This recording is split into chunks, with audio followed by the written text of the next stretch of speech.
तो हेलो जय हिंद दोस्तों, आज की इस वन शॉट वीडियो में दोस्तों तबाही मचने वाला है। चैप्टर 3 यानी विद्युत धारा का वन शॉट वीडियो है। इसमें हर एक टॉपिक को बिना रटाए सिखाऊंगा, मैं दावे के साथ कहता हूं। हर एक टॉपिक, हर एक डेरिवेशन, हर एक चीज इतने इजी तरीके से क्लियर होगा कि इस वीडियो को देखते देखते ही आपको लगभग तैयार हो जाएगा। आपको अलग से रटने की जरूरत नहीं पड़ेगी, ये मैं दावे के साथ कहता हूं। और अगर ऐसा नहीं हुआ तो आप जो चाहो वो कमेंट बॉक्स में लिख लेना, लेकिन एक बार भरोसा करके वीडियो को जरूर देखो, ठीक है। तो बिना देर के आइए शुरुआत करते हैं। अब दोस्तों विद्युत धारा वाले चैप्टर की बात कर रहे हैं, तो जाहिर सी बात है शुरुआत तो विद्युत धारा से ही होगा। फिर इसके बाद विद्युत धारा के बाद हम लोग धारा घनत्व समझेंगे, फिर उसके बाद ओम का नियम समझेंगे, फिर अनुगमन वेग क्या होता है, अनुगमन वेग के आधार पर कितने सारे डेरिवेशंस किए जा सकते हैं वो समझेंगे। फिर उसके बाद हम लोग विद्युत प्रतिरोध के हिसाब से श्रेणी क्रम विद्युत प्रतिरोध क्या होता है, समांतर क्रम क्या होता है, उसके हिसाब से हम लोग कुछ न्यूमेरिकल देखेंगे। फिर उसके बाद दोस्तों आएगा आपका किरचॉफ का नियम, किरचॉफ के नियम के बाद व्हीटस्टोन ब्रिज, आंतरिक प्रतिरोध, ये सारी चीजें पूरा का पूरा बिना रटाए हर एक चीज सिखाऊंगा, मैं आपसे अभी ही वादा कर देता हूं। तो ध्यान से देखना। सबसे पहले हम विद्युत धारा समझते हैं, ठीक है। एक सवाल मैं पूछना चाहूंगा, अगर मान लो ये बोतल है, ठीक ना, इस बोतल में पानी भरा है। इस बोतल को अगर ऐसे मैं कर दूं तो पानी मान लो यहाँ भी खुला है, यहाँ भी खुला है, पानी बीच में अटका हुआ है। लेकिन इस बोतल को थोड़ा सा ऐसे टेढ़ा कर दो तो पानी इधर से गिरने लगेगा कि नहीं? तो पानी कब गिरा? जब इसकी हाइट में डिफरेंस आया। देखो अभी बराबर हाइट पे है, बराबर हाइट पे है जमीन से, लेकिन इसको ऐसे टेढ़ा कर दूंगा तो इधर की हाइट बढ़ जाएगी, इधर की हाइट कम हो जाएगी। तो ज्यादा वाले हाइट से कम वाले हाइट की तरफ क्या जाएगी?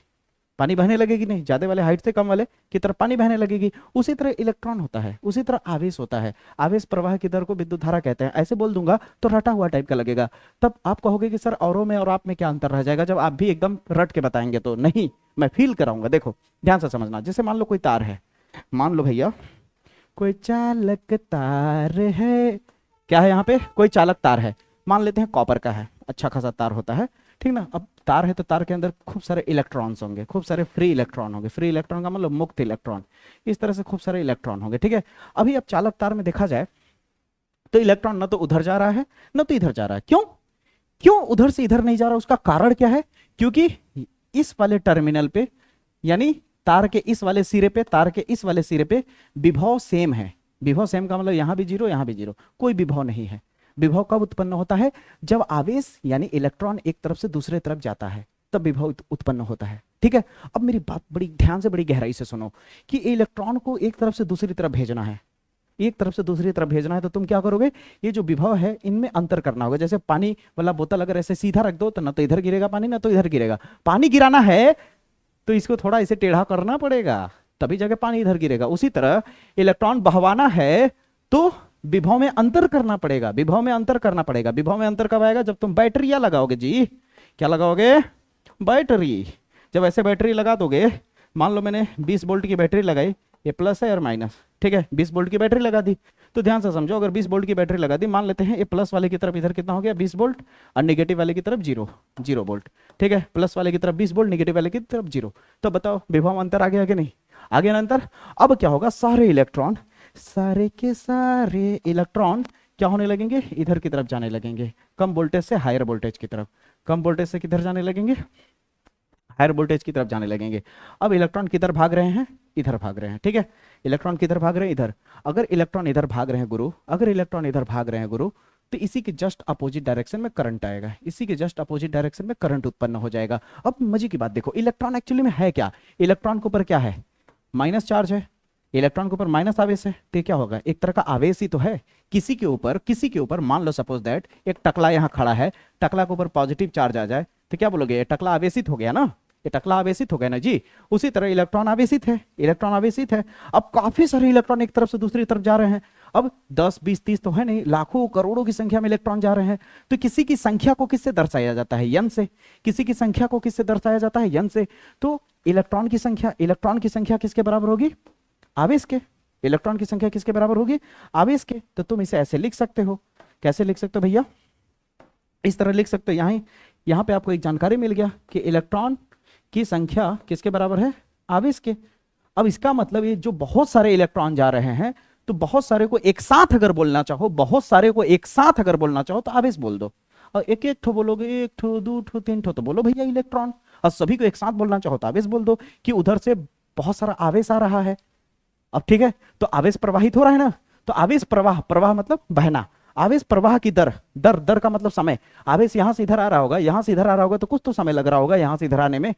तो आवेश प्रवाह की दर, दर किसके लिखा है, बटे के नीचे लिखा जाता है समय, यानी कितने समय में आवेश यहां से यहां आया उसे ही कहेंगे विद्युत धारा, और इससे लिखते हैं करंट आई से। ठीक है, अब इसे आप I is equal to Q के जगह पे क्या लिख सकते हो, एन ई बटे टी भी लिख सकते हो। अब इतना तो पता ही है भैया कि इसका मात्रक जो होगा, मात्रक क्या हो जाएगा, ऊपर में क्या है, आवेश का मात्रक होता है कूलाम, बटे का मतलब होता है पर, ये हो गया सेकेंड, ये हो गया, या इसे आप एम्पियर भी लिखते हो, ज्यादातर पॉपुलर क्या है एम्पियर है। ठीक है, इसकी बीमा की अगर कोई बात करे, इसकी बीमा की अगर कोई बात करे, अब इसके बीमा की अगर बात करें तो बीमा एम्पियर, एम्पियर को ए ही लिखते हैं। ठीक है, यहाँ तक क्लियर हुआ, कोई दिक्कत, विद्युत धारा समझ आया ना, विद्युत धारा कोई दिक्कत तो है नहीं, समझ में आया, कोई दिक्कत, कोई दिक्कत नहीं। अगर विद्युत धारा समझ गए तो धारा घनत्व एकदम इजी तरीके से समझ सकते हो। देखो धारा घनत्व एक्चुअली में है क्या, जब कोई भी हम तार इस तरह बनाते हैं तो तार की कुछ तो मोटाई होगी, तार अगर हम बना रहे हैं तो तार की ये जो मोटाई है इसको तुम क्या बोल रहे हो, क्षेत्रफल बोल रहे हो, इसकी क्षेत्रफल कितना है, तार का क्षेत्रफल कितना है। अब इसमें तार का ये जो क्षेत्रफल है, ठीक है, मान लो इस मोटे से तार में से करंट बह रहा है, इस मोटे से तार से क्या बह रहा है, करंट बह रहा है। ठीक है, मोटे से तार से करंट बह रहा है। किसी ने बोला ये मोटा सा तो जो तार है, मोटा सा जो हड़ंगा सा तार है, इसका परिच्छेद का क्षेत्रफल क्या है, परिच्छेद का मतलब होता है cross sectional area, cross sectional का मतलब होता है इसका क्षेत्रफल। ए चाहे यहाँ का ले लो चाहे यहाँ का ले लो, सब सेम है, क्योंकि भाई तार है तो तार हर जगह पे सेम ही ना मोटाई रहेगी, हर जगह पे मोटाई सेम ही तो रहेगी ना। तो परिच्छेद का जो क्षेत्रफल ए है, मान लेते हैं थोड़ी देर के लिए परिच्छेद का क्षेत्रफल है 10 सेंटीमीटर स्क्वायर, मान लेते हैं, मानने में क्या जाता है। ठीक है, और इसमें जो करंट बह रही है वो मान लेते हैं 5 एम्पियर का करंट बह रहा है, कितना, 5 एम्पियर का करंट बह रहा है। तो ज़्यादा कुछ नहीं करना है, करंट और क्षेत्रफल का डिवाइड कर दो, करंट और क्षेत्रफल का डिवाइड कर दो। अब करंट और क्षेत्रफल का जैसे डिवाइड करोगे, ये करंट है 5 एम्पियर, ऊपर रखो और क्षेत्रफल को नीचे रख दो 10। ठीक है, अब सेंटीमीटर में है तो इसे मीटर में बदलोगे तो 10 खाते -4 हो जाएगा, ये मीटर स्क्वायर में आ जाएगा, कितने आ जाएगा। अब कैसे आया वो आगे बताऊंगा मैं न्यूमेरिकल के समय, अभी फिलहाल समझो कि सेंटीमीटर स्क्वायर हटाते हैं तो क्या आ जाता है, 10 घाते -4 आ जाता है।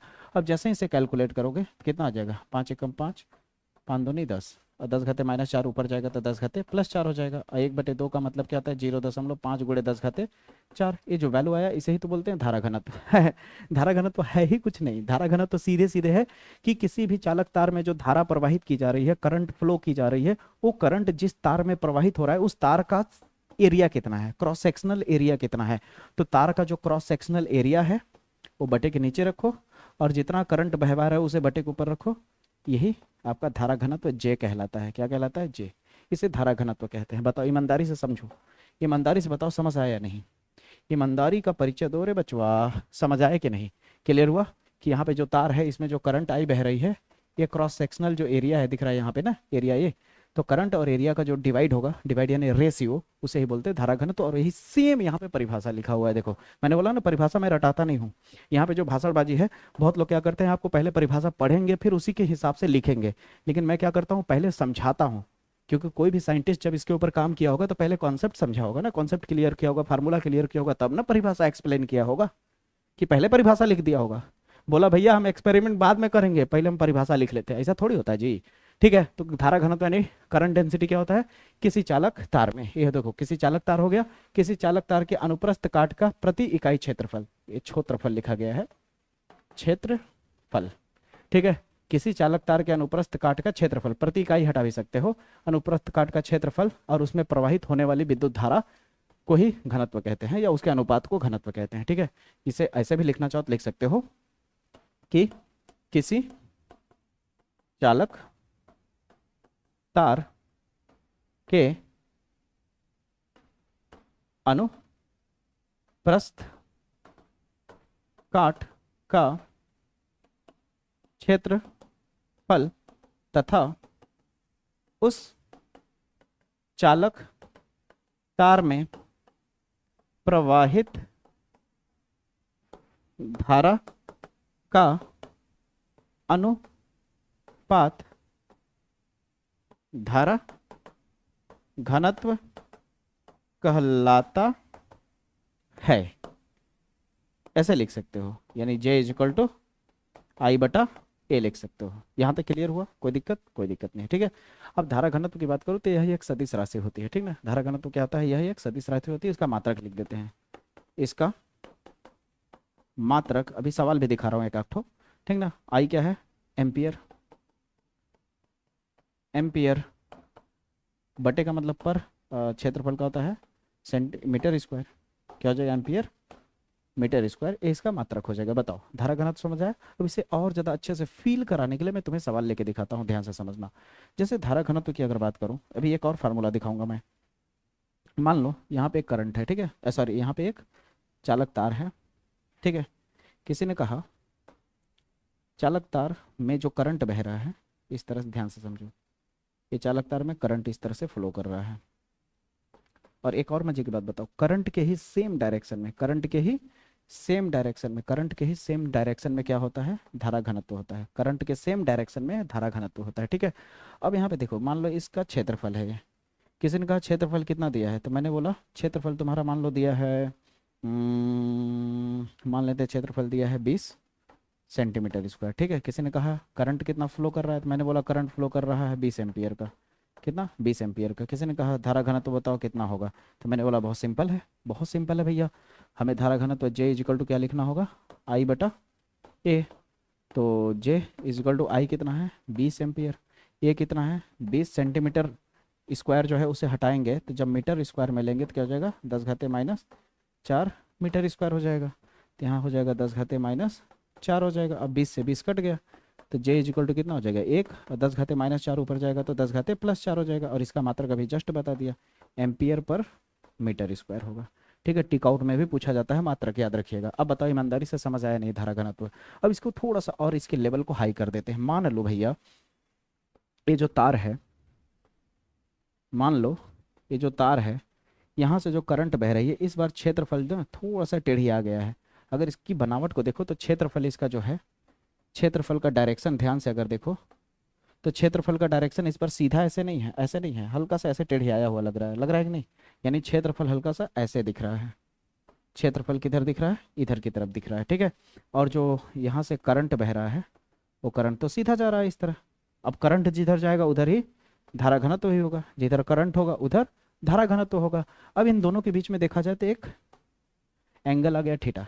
अब थीटा एंगल आ गया तो धारा घनत्व का फार्मूला क्या होगा, या फिर करंट का फार्मूला क्या होगा? देखो अब इन दोनों के बीच में जो कोण आ गया ना, तो इसका मतलब ये दोनों किस में आ गया? डॉट प्रोडक्ट में, यानी आई वेक्टर डॉट जे वेक्टर आ जाएगा, ठीक है। और ये किसके बराबर होगा? करंट आई के। तो करंट आई जो होगा, ए वेक्टर डॉट जब हटाओगे तो ए जे कॉस थीटा आ जाएगा। क्या आ जाएगा? ए जे कॉस थीटा। अब जे निकालना चाहोगे तो जे को अकेला करोगे तो क्या हो जाएगा? आई बटे ए नीचे आ जाएगा, कॉस थीटा नीचे आ जाएगा, और जे का वैल्यू हो जाएगा ये फार्मूला। अब इस पे सवाल दिखा देता हूँ मैं एक करके, ठीक है। देख रहे हो कितने अच्छे अच्छे लेवल की चीज़ें बता रहा हूँ, ये बहुत ही बेसिक नहीं है। आप नीट जे जैसी चीज़ों की तैयारी करोगे ना तो मिलेगा ये सब चीज़ें, ठीक है। फील होगा आपको। कभी भी दो वेक्टर के बीच में थीटा दिख जाए ना तो हमेशा डॉट प्रोडक्ट लिखा जाता है, याद रखना। इस पर एक सवाल दिखाता हूँ मैं आपको। मान लो इस तरह से आपको एक क्वेश्चन दिया गया है, ठीक ना। मान लो यहाँ पे इस तरह से, मान लो इस बार धारा घनत्व आपको दिया है, ठीक है। धारा घनत्व आपको दिया हुआ है 2 गुणे 10 घाते 3 एम्पियर मीटर स्क्वायर दिया हुआ है। और यहाँ पे तुम्हें क्षेत्रफल दिया हुआ है, मान लो एरिया, एरिया मान लो दिया है तुम्हें 5 गुणे 10 घाते माइनस 4 मीटर स्क्वायर दिया हुआ है, ठीक है। अब बीच का जो कोण है वो दिया है थीटा, ठीक ना। और थीटा जो दिया हुआ है कोण, वो दिया है आपको 60 डिग्री। कितना दिया है? 60 डिग्री। अब इस स्थिति में कह रहा है, इस स्थिति में आपने क्लास में आप इस तरह का क्वेश्चन दे के पूछ के देख लेना किसी से, बहुत कम लोग होगा, बहुत कम चांसेस होंगे लोग बता पाएंगे, ठीक ना। ये सारे अच्छे लेवल की चीज़ें बता रहा हूँ मैं, एक भी चीज़ नहीं छोड़ रहा हूँ, पूरा डिटेल में फील करा रहा हूँ। मेरे चैनल का मतलब ये फील करना। अगर इन सारी चीज़ों को और डिटेल में और न्यूमेरिकल के साथ और डीपली तरीके से और ज़्यादा पीवाईक्यू वाले क्वेश्चन के साथ अगर डील करना चाहते हो, सीखना चाहते हो, और बोर्ड एग्जाम में 90+ का सपना देखना चाहते हो कि उतना तक हम पहुंच सके आराम से, यानी कुल मिला के जो उम्मीद रखना चाहते हो उससे ज़्यादा मार्क्स लाना चाहते हो, तो मेरे एप्लीकेशन ऐप पे जाओ। संकल्प 2027 का बैच 25 तारीख को लॉन्च हो जाएगा, ठीक है, यानी 25 जुलाई को। उसको इनरोल करो। 3000 4000 का कॉस्ट नहीं है, 1000 रुपये का भी कॉस्ट नहीं है, 500 का भी कॉस्ट नहीं है, 500 से भी बहुत नीचे है। इसका मतलब समझ गए ना कितना ज़्यादा मैंने कम कॉस्ट पे करके उसको बस इतना मैं पैसा लेना चाहता हूँ, बस टीम जो पीपीटी थंबनेल ये सब बनाने वाले हैं उनको बस देने के लिए हो जाए, और जो प्ले स्टोर पे सर्वर पैसा लेता है ऐप का उसको देने के लिए हो जाए। मेरे को कुछ नहीं कमाना है, मेरे को कुछ कमाना नहीं, बस आपका सपोर्ट चाहिए। मैं अपने आप को साबित करना चाहता हूँ उस संकल्प 2027 वाले बैच में कि मैं भी आपको बेस्ट से बेस्ट कंटेंट बिल्कुल ना के बराबर पैसे में दे सकूं।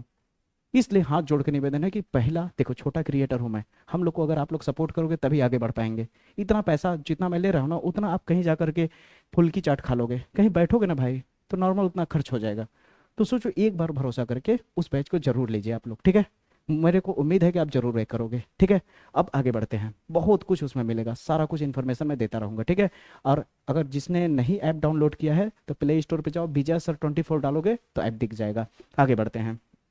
यहाँ तक जब हो जाएगा दोस्तों, यहाँ तक हो जाएगा तो सवाल आपसे पूछेगा कि इसमें प्रवाहित चालक तार में प्रवाहित धारा पूछ सकता है, करंट। इस बार धारा घनत्व देके धारा भी पूछ सकता है, तो कैसे निकालोगे? फार्मूला आई का क्या होगा अभी जस्ट बताया, ए जे कॉस थीटा। तो अब थीटा दे दिया ना, तो ये वाला फार्मूला लगेगा, लिखा है ना यहाँ पे, ये देखो, ठीक है। तो ए का वैल्यू कितना है 5 गुणे 10 घाते -4, जे का वैल्यू कितना है 2 गुणे 10 घाते 3, कॉस थीटा की जगह पे कितना है 60 डिग्री। अब आप ही बताओ, 5 गुणे 10 घाते -4 गुणे 2 गुणे 10 घाते 3 है कि नहीं। कॉस 60 का वैल्यू होता है 1/2, 2 से 2 कट गया ऊपर नीचे से। एक्चुअली में बचा क्या, तो 5 बचा, 5 एकम 5 होगा, और 10 घाते -4 में से 3 घटाओगे तो कितना बचेगा, 10 घाते -1 बचेगा, हाँ या ना। और धारा का मात्रा क्या होता है, एम्पियर। यही इसका आंसर आएगा। बताओ कौन सा बहुत ज़्यादा कठिन था ये सवाल। लेकिन तुम यकीन मानो, तुम किसी अपने फ्रेंड सर्कल में किसी को दे के देखो, जो कहीं बैच भी लेके पढ़ रहा होगा उसको भी लेके देखो, मैंने बोला ना शायद कर पाएंगे, ठीक है। आगे बढ़े कहानी को। अगर यहाँ तक आपको समझ आ गया तो अगला पॉइंट आता है हमारा, चालक में वैद्युत आवेश का प्रवाह। अब किसी चालक तार में वैद्युत आवेश कैसे प्रवाहित होता है, देखो यहाँ पे ध्यान से समझो, वो बात अभी मैं बता दिया फिर भी समझा देता हूँ। देखो कोई भी चालक तार है, ठीक ना, जब इसमें तुम बैटरी लगाओगे, क्या लगाओगे, जब तुम इसमें बैटरी लगाओगे, मान लो 20 वोल्ट लगाओ, जितना भी लगाओ, तो क्या होगा, बैटरी लगाते ही जैसे ऑन करोगे बैटरी को, तो दोनों टर्मिनल पे, टर्मिनल का मतलब एक ए वाला पॉइंट और एक ए वाला पॉइंट, दोनों टर्मिनल पे क्या होगा, विभव में अंतर आ जाएगा। विभव अंतर का मतलब अगर भूल जाओ तो जैसे अभी बताया ना बोतल वाला पानी वाला, कि ऐसे गिर, ऐसे अगर हाइट में इसकी ऊंचाई में अंतर आएगा तभी पानी गिरेगा। अगर एकदम बराबर हाइट रहेगा दोनों तरफ तो पानी बीच में रहेगा, नहीं गिरेगा। इधर हाइट कम कर दोगे इधर पानी गिर जाएगा। तो जब तक हाइट में अंतर नहीं आएगा तब तक पानी नहीं प्रवाहित होगा, पानी नहीं बहेगा। उसी तरह धारा तभी प्रवाहित होगा जब विभव में अंतर आएगा। तो जैसे ही यहाँ पे 20 हुआ और जैसे ही यहाँ 0 हुआ, विभव में अंतर हुआ, सारे इलेक्ट्रॉन एक तरफ से दूसरी तरफ जाने लगेंगे, और इधर से इलेक्ट्रॉन इधर आएंगे और धारा इधर की ओर बहने लगेगी। बताओ यहाँ तक समझ आई मेरी बातें? यही बात यहाँ पे है कि चालक में वैद्युत आवेश किस तरह प्रवाह करता है, वही चीज लिखा गया है यहाँ पे, ठीक है। क्लियर हुआ? अब मैं जो बात बताने जा रहा हूँ उसे बड़ा ध्यान से समझना। यहाँ एक शब्द आएगा अनुगमन वेग वाला में, अपवाह वेग या अनुगमन वेग, दोनों का मतलब सेम होता है। अपवाह वेग लिखो चाहे अनुगमन वेग। अब मैं आपको अच्छे से क्लियर करूं कि ड्रिफ्ट वेलोसिटी यानी अनुगमन वेग क्या होता है, ध्यान से समझना। जो मेरे बच्चे सीबीएसई वाले या इंग्लिश मीडियम वाले पढ़ते हैं, जो कहते हैं कि सर मैं इंग्लिश में हूं तो आप इंग्लिश में भी बनाइए, देखो हेडिंग में इंग्लिश में डाल देता हूं, ठीक है, ताकि आपको समझ आ सके मैं समझा क्या रहा हूँ, ठीक है। यहाँ डेफिनेशन के चक्कर में मत रहो, डेफिनेशन में खुद ही नहीं रटाता हूँ, ठीक ना। आगे बढ़ता हूँ। अब मेरे भैया ध्यान से समझो, अनुगमन वेग का मतलब क्या होता है, अनुगमन वेग का मतलब क्या होता है, मैं आपको एग्जैक्टली समझाता हूँ। पहले समझो वेग का मतलब क्या होता है। वेग का मतलब होता है विस्थापन बटा समय, विस्थापन बटा समय। अब एक सवाल मैं करता हूँ, विस्थापन का मतलब क्या होता है मैं समझाता हूँ। मान लो एक लड़का इस ए पॉइंट पे, थोड़ा सा मुझे समय दो, 1 मिनट के समय में आपको बेसिक समझा देता हूँ, नहीं तो फील नहीं कर पाओगे। रट तो लोगे लेकिन फील नहीं होगा। अगर आपसे मैं पूछ ही दूँ कि VD = L/T आता है, अब बताओ कहाँ से आया L/T, क्यों आया। मैं पूछ ही दूँ कि जब इसमें तुम बैटरी नहीं लगाओगे तो प्रारंभ में VD = U1 + U2 + U3 + dash dash dash dash dash UN/N जो है ये बराबर में 0 आ जाता है। क्यों आता है बताओ, नहीं बता पाओगे बहुत लोग। तो ये सारी चीजें एकदम फील कराने वाला हूँ, रटाने वाला नहीं हूँ मेरे भाई, ये डेरिवेशंस में काम आएंगे। तो पूरी चीजों को समझो। तो यहाँ पे जो बता रहा हूँ एकदम ध्यान से देखिए, एग्जैक्टली समझ में आएगा, मजा भी आएगा, ठीक ना। अब देखो जैसे मान लो ए पॉइंट पे कोई लड़का खड़ा है, मानने में क्या जाता है, नहीं। मान लेते हैं ए पॉइंट पे कोई लड़का खड़ा है, उस लड़के का नाम है चंपा। चंपा रे चंपा, चंपा नाम है। अब इसे बी पॉइंट पे पहुंचना है, ठीक है। तो ये लड़का दो तरीके से जाने की कोशिश करता है। एक बार लड़का ऐसे गया, जो सरकार ने रास्ता बनाया था। अब सरकार जानबे करते हो भारत की सरकार कैसी है, चाहे कोई भी सरकार है किसी भी पार्टी की, सब साले चूतिया होते हैं, अनपढ़ लोग, समझ रहे हो ना। तो ध्यान से देखो, इस तरह से अगर लड़का जा रहा है तो बड़ा लंबा रास्ता तय कर रहा है, तो ऐसे जाएगा तो इस तरह से जाने को बोला जाएगा दूरी। लेकिन यही लड़का ऐसे ना जा करके सबसे छोटे रास्ते को तय करे। सबसे छोटा रास्ता कौन है, इस पॉइंट से इस पॉइंट के बीच का जो खाली डिस्टेंस दिख रहा है, अगर ऐसे चल दे सीधे सीधे, ऐसे अगर चल दे लड़का सीधे सीधे, तो इसे ही बोलते हैं विस्थापन। विस्थापन है दोनों, ये भी गया होगा तो 10 किलोमीटर 20 किलोमीटर जितना भी गया होगा, मान लेते हैं सपोज दैट ऐसे गया तो 10 किलोमीटर गया, इस रास्ते शॉर्टकट मारा तो 2 किलोमीटर में ही कंप्लीट कर लिया, 2 किलोमीटर में ही कंप्लीट कर लिया। तो अब आपसे एक सवाल करो कि विस्थापन किसे कहते हैं।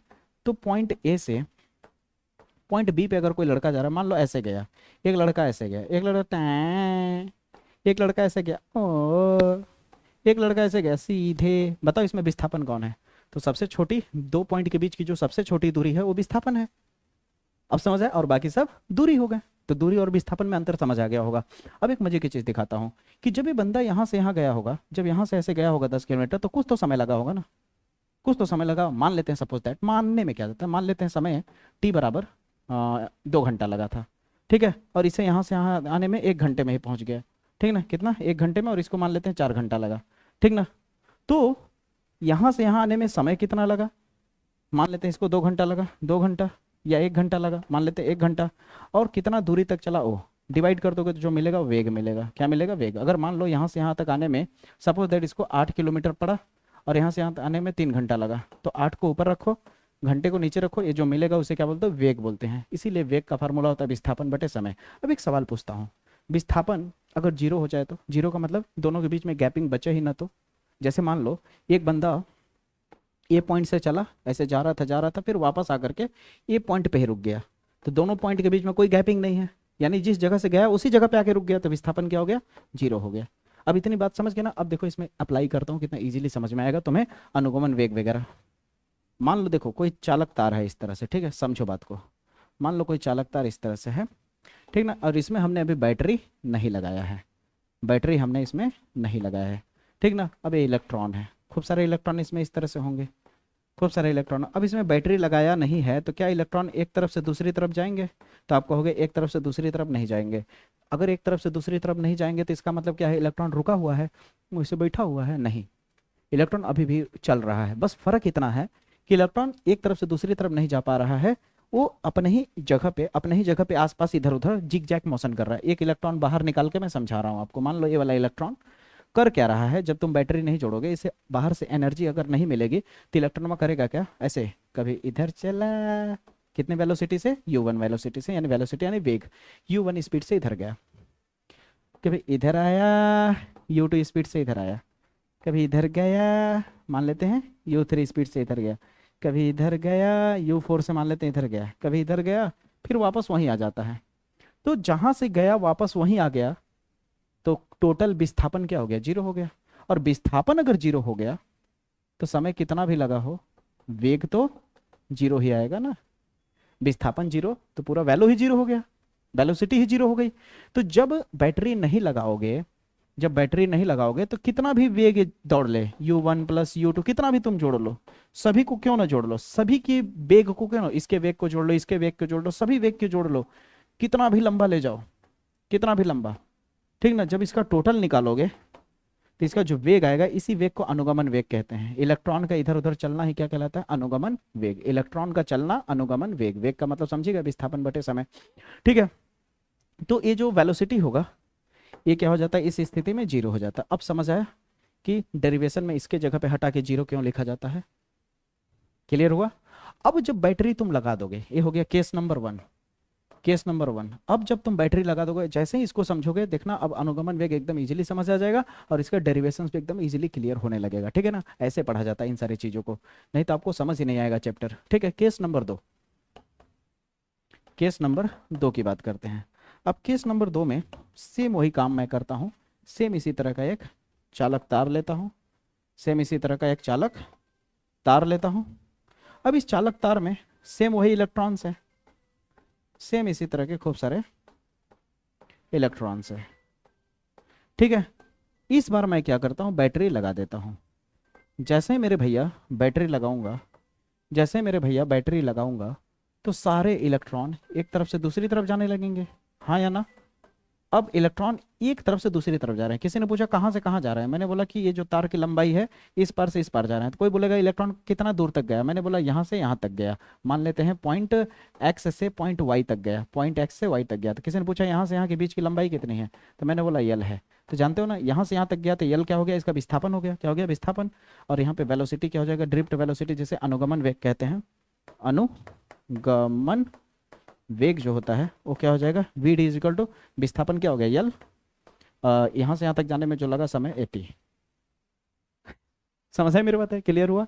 अब इसके डेरिवेशन को स्टार्ट करें। चलो हम लोग अनुगमन वेग के डेरिवेशन की तरफ चले, उससे पहले ओम के नियम को भी समझ लेते, क्योंकि अनुगमन वेग के आधार पर ओम के नियम की भी उत्पत्ति करने को देता है, इसलिए इसको पहले समझ लेते, ठीक ना।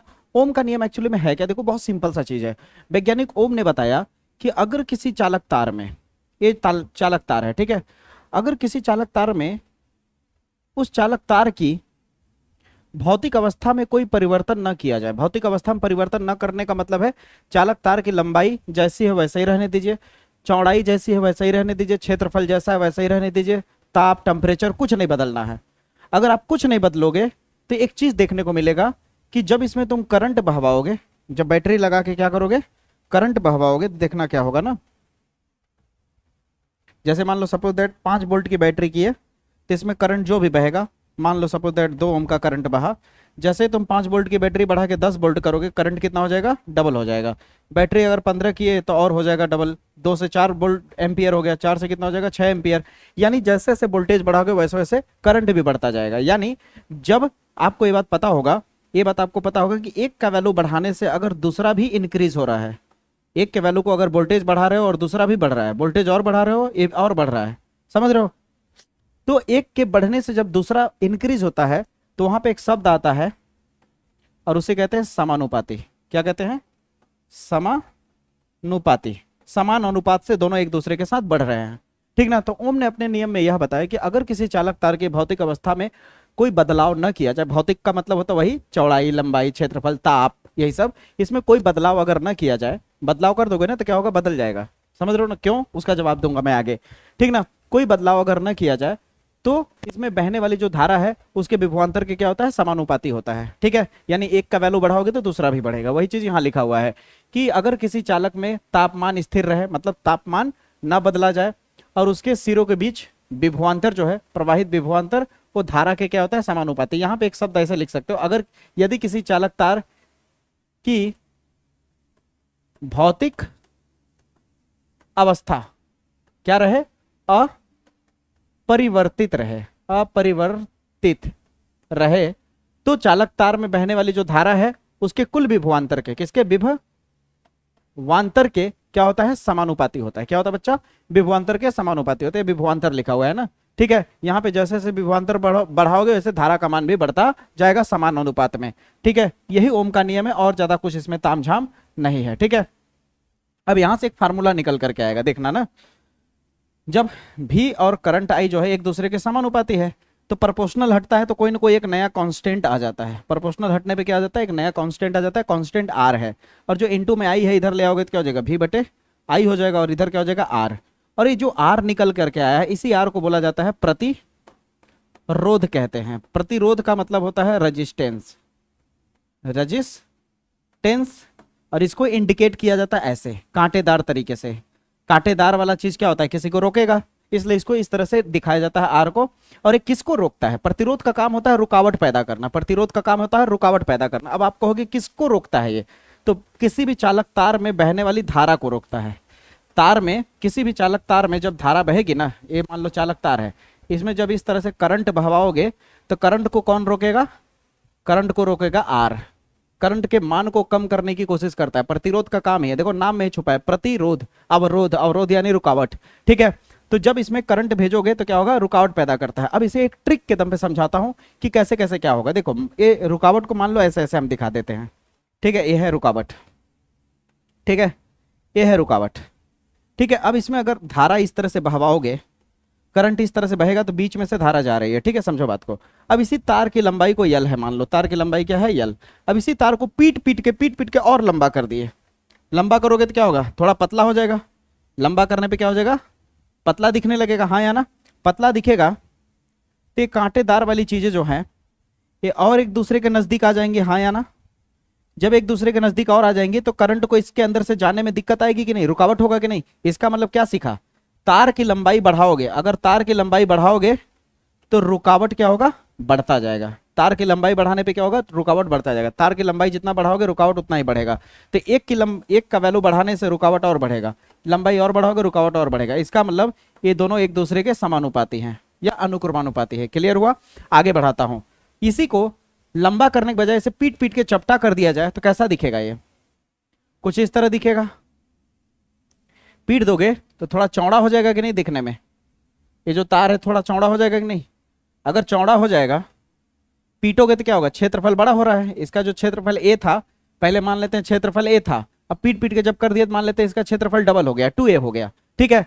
तो अब इसमें जगह और हो गया ना जाने के लिए, मस्त जगह हो गया ना। इसका मतलब रुकावट कम होगा, क्षेत्रफल बढ़ाओगे चौड़ाई बढ़ेगी तो क्षेत्रफल जब बढ़ेगा, क्षेत्रफल जब बढ़ेगा तो रुकावट कम हो रहा है। रुकावट कम होने का मतलब आर क्या है, रुकावट, तो रुकावट कम हो रहा है। क्षेत्रफल और बढ़ाओगे तो रुकावट और कम होगा। यानी ये दोनों एक दूसरे के क्या है, एक के वैल्यू बढ़ने से जब दूसरा घटता है तो इसे इनवर्सली प्रोपोर्शनल में लिखा जाता है। इसे व्युत्क्रमानुपाती बोलते हैं। एक के वैल्यू बढ़ने से दूसरा जब घटे तो कौन सा आता है, व्युत्क्रमानुपाती जैसे शब्द का प्रयोग किया जाता है। और जब एक के वैल्यू के बढ़ने से दूसरा वैल्यू भी बढ़ता है, लगातार साथ में ऐसे बढ़ते हैं, तो वहां पे एक शब्द आता है अनुक्रमानुपाती, डायरेक्टली प्रोपोर्शनल या फिर समानुपाती, ठीक ना। ये दोनों का मतलब सेम है। अब यहां पे ध्यान से देखो तो इन दोनों को अगर मिला दिया जाए, देखो आर के डायरेक्टली प्रोपोर्शनल पहला पॉइंट क्या मिला, यल, दूसरा पॉइंट में क्या मिला, आर के क्षेत्रफल इनवर्सली प्रोपोर्शनल है। अब इन दोनों को अगर मिला दो तो आर प्रोपोर्शनल यल ऊपर हो जाएगा और ए नीचे हो जाएगा, हाँ या ना। इसको थोड़ा सा और अगर आगे हल करो तो प्रोपोर्शनल हटेगा तो एक बार एक नया कांस्टेंट आएगा रो, और उसे रो को हम बोलते हैं, 10th में भी पढ़ा होगा, इसे रो को बोलते हैं प्रतिरोधकता कहते हैं, या इसे विशिष्ट प्रतिरोध भी कहते हैं। बताओ यहां तक समझ आया। अब ओम का नियम भी क्लियर हो गया, ये भी क्लियर हो गया। कोई दिक्कत हो तो बता दो बाबू, कोई दिक्कत हो तो हल्का सा भी अगर आपको डाउट हो तो बता दो। लो इसे स्क्रीनशॉट ले लो, नहीं तो क्या कहते हैं, आप मेरे प्ले स्टोर को डाउनलोड करोगे तो टॉपर नोट्स ऑलरेडी फ्री मैंने दे दिया है, तो ये सारे नोट्स आपको फ्री मिल जाएंगे, ठीक है। और जब क्या कहते हैं बैच लोगे संकल्प 2027 का, तो उसमें क्या हो जाएगा, आपको प्रीमियम टॉपर नोट्स और विथ 5 साल के पीवाईक्यू के साथ विथ सोल्यूशन मिलेगा आपको। समझ रहे हो ना, बहुत कुछ मिलने वाला है। यहां तक क्लियर हुआ। इस बार आप कह लो कि बेहतर बम्पर तैयारी कराने वाला हूं मैं। यहां तक क्लियर हुआ। अब ओम्स लॉ सीख लिए तो अब हम चलते हैं डेरिवेशंस की तरफ। किसकी तरफ, डेरिवेशन की तरफ। अभी तक जितना मैंने बताया ना, उतना अगर अच्छे से दिमाग में चला गया होगा तो अनुगमन वेग और धारा के बीच संबंध इतना इजी तरीके से समझ जाओगे। ऐसा लगेगा अरे सर जी अभी हम दूसरे को समझा दें, ऐसा आपको लगेगा, ऐसा फील होगा। देखो ध्यान से समझना, अभी इलेक्ट्रॉन तो एक तरफ से दूसरी तरफ जा नहीं सकती क्योंकि अभी बैटरी नहीं लगा है। जैसे ही यहाँ पे बैटरी लगा देंगे हम लोग, जैसे यहाँ पे क्या लगा देंगे, बैटरी अगर हम लगा देंगे इस तरह से, यहाँ माइनस हो गया यहाँ प्लस हो गया, तो हर कोई जानता है इधर की तरफ इलेक्ट्रॉन बहेगी और इसकी उल्टी डायरेक्शन में क्या बहेगा, करंट बहेगा। इलेक्ट्रॉन किधर बहेगा, इलेक्ट्रॉन इधर की तरफ बहेगा। कोई दिक्कत, कोई दिक्कत नहीं। अब एक छोटी सी बात कहता हूं, ध्यान से समझना। इस तार की लंबाई को मान लेते हैं यल है, विस्थापन मिल जाएगा हमें, ठीक ना, इसका फार्मूला निकालते समय, ठीक है। अब मैं जो बता रहा हूं यहां ध्यान से समझना। देखो कोई भी एक तार है, मान लो ये तार मैंने लिया, ठीक है। अब ये तार की अगर लंबाई को मैं यल बोल दूं और इसके क्षेत्रफल को ए बोल दूं, तो हर कोई जानता है लंबाई गुणे चौड़ाई गुणे ऊंचाई बराबर क्या होता है, आयतन होता है, हाँ या ना। आयतन वॉल्यूम होता है, मानते हो कि नहीं। लंबाई गुणे चौड़ाई को क्या बोलते हैं हम लोग, क्षेत्रफल बोलते हैं। क्या बोलते हैं, क्षेत्रफल। और ये ऊंचाई जो है, या ऐसे कह लो चौड़ाई और ऊंचाई को हम क्षेत्रफल बोल दे रहे हैं, और लंबाई ये है। यानी कह सकते हो लंबाई और क्षेत्रफल का गुणा करोगे तो क्या मिल जाएगा, आयतन मिल जाएगा, आयतन। अब एक सवाल पूछता हूँ, ये जो खाली जगह है, ये खाली जगह क्या है, इस चालक तार का आयतन, आयतन का मतलब खाली जगह। अब इसका आयतन इतना बड़ा सा है तो इसमें ये सब इलेक्ट्रॉन दिखेंगे। अगर इसी तार के आयतन को और बड़ा कर दिया जाए तार को और बड़ा कर दिया जाए तो बताओ इसमें इलेक्ट्रॉन की संख्या और ज्यादा हो जाएगी कि नहीं? कितना सोचने वाली बात है ना। तार छोटा तो इलेक्ट्रॉन कम, तार जितना ज्यादा बड़ा इलेक्ट्रॉन उतना ही ज्यादा बड़ा। यानी अगर इस तार की कुल इलेक्ट्रॉनों की संख्या निकाली जाए, तार के कुल इलेक्ट्रॉनों की संख्या चालक तार में या के चालक तार में कुल मुक्त इलेक्ट्रॉनों की संख्या जो होगी वो किसके बराबर होगा? n जो होगा ये किसके बराबर होगा जरा बताओ? क्षेत्रफल यानी आयतन और इलेक्ट्रॉन की संख्या। आयतन और इलेक्ट्रॉन की संख्या, आयतन और इलेक्ट्रॉन की संख्या। आयतन क्या है? Al, हाँ या ना? आयतन क्या है? Al, और यहां पे हो गया इलेक्ट्रॉन की संख्या n। बताओ यहां तक समझ आया नहीं? यानी इसको Al क्यों लिखा? आयतन, जितना आयतन उतना संख्या, संख्या यानी n। सही बोला कि नहीं मैं? यहां तक क्लियर हुआ? अब यहां तक अगर आपको क्लियर हो गया तो जरा सोचो, जितना ज्यादा इलेक्ट्रॉन उतना ज्यादा आवेश इधर बहेगा। बैटरी लगाने पे आवेश प्रवाह की दर को धारा कहते हैं, उतना ही आवेश बहेगा। तो इस चालक तार में बहने वाली जो आवेश होगी, प्रवाहित कुल आवेश जो होगा जिसे हम Q बोलेंगे, वो किसके बराबर होगा? कुल इलेक्ट्रॉन। कुल इलेक्ट्रॉन कौन है? n या ए वाला n? ये ए वाला n, कैपिटल n, और ये हो गया इलेक्ट्रॉन। यही होता ना, बताया था ना ये वाला फार्मूला, कुछ याद आया बेसिक में? ठीक है, अब समझ आया बेसिक कितना इंपॉर्टेंट होता है। अब इसे Q को तुम चाहो तो इस कैपिटल n को हटा के क्या लिख सकते हो? स्मॉल a l e, इसे नाम दे दो इक्वेशन नंबर फर्स्ट। बताओ यहां तक समझ आया? अब अनुगमन वेग का फार्मूला तो पता ही है, बता ही चुका हूं। अनुगमन वेग यानी ड्रिफ्ट वेलोसिटी vd किसके बराबर होता है? लंबाई बटे समय। तार की लंबाई बटे यहां से यहां तक में आने में जितना समय लग रहा है, ठीक ना? अभी जस्ट बताया था, सिखाया था बेसिक में। अगर इस t को इधर कर दूं तो क्या हो जाएगा? t इज इक्वल टू क्या हो जाएगा? l बटा vd हो जाएगा। इसे नाम दे दो समीकरण नंबर 2 का। यहां तक क्लियर हुआ? अब यहां तक क्लियर हो गया तो क्या है, मैं बेसिक वाली चीजें इसे इरेज कर देता हूं जो बेसिक में मैंने बताया है, इतने को, ठीक ना? अब मैं आपको जो बता रहा हूं उसे अब ध्यान से देखना, बहुत दिमाग लगा के। अब इसमें प्रवाहित धारा जो है, धारा जब बहना शुरू हो जाएगी, धारा जब बहना शुरू हो जाएगी तो धारा पता है ये किसके बराबर होता है? प्रवाहित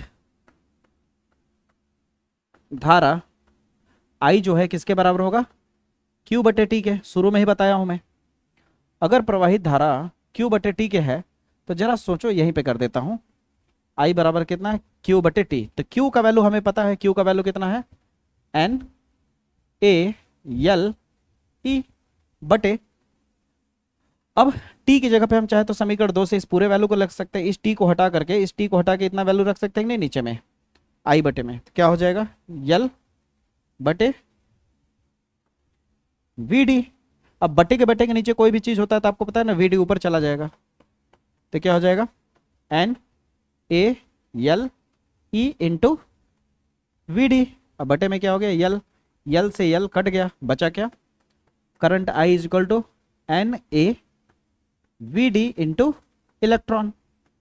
ये जो मैंने लिखा इसे ध्यान से देखो, ये हो गया धारा और ये हो गया अनुगमन वेग, के बीच में संबंध आ गया। इसे चाहो तो तुम ऐसे भी लिख सकते हो, VD अकेला करोगे तो करंट के नीचे कौन कौन चला जाएगा? VD अकेला करोगे तो NaE नीचे आ जाएगा, करंट के NaE, ये भी तुम्हारा हो गया। अब बताओ, डेरिवेशन प्रूफ हो गया। हवा भी लगा आपको कि बहुत टाइम लगा या बहुत मेहनत लगा या बहुत कठिन लगा?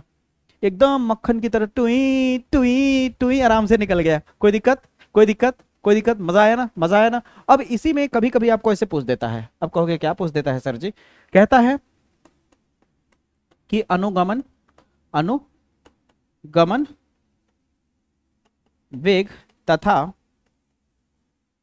धारा घनत्व के बीच संबंध पूछ देता है, बीच संबंध पूछ देता है कभी कभी। तो कैसे निकालोगे? अब इसको हल करने की जरूरत नहीं, यहां तक जो पहुंचाए हो ना उसी में काम निकल जाएगा। देखो आपको पता है कि यहां VD बराबर क्या है? I बटा NaE, हाँ या ना? और I का फार्मूला तो आपको पता ही है, I इज इक्वल टू क्या होता है? अरे ऐसे समझ लो ना, जे इज इक्वल टू क्या होता है बताओ पहले। बिकॉज आपको पता है, जे इज इक्वल टू क्या होता है, आई बटा ए होता है, हाँ या ना। तो आई अकेला करोगे तो क्या हो जाएगा, जे इंटू ए होगा कि नहीं, हाँ या ना।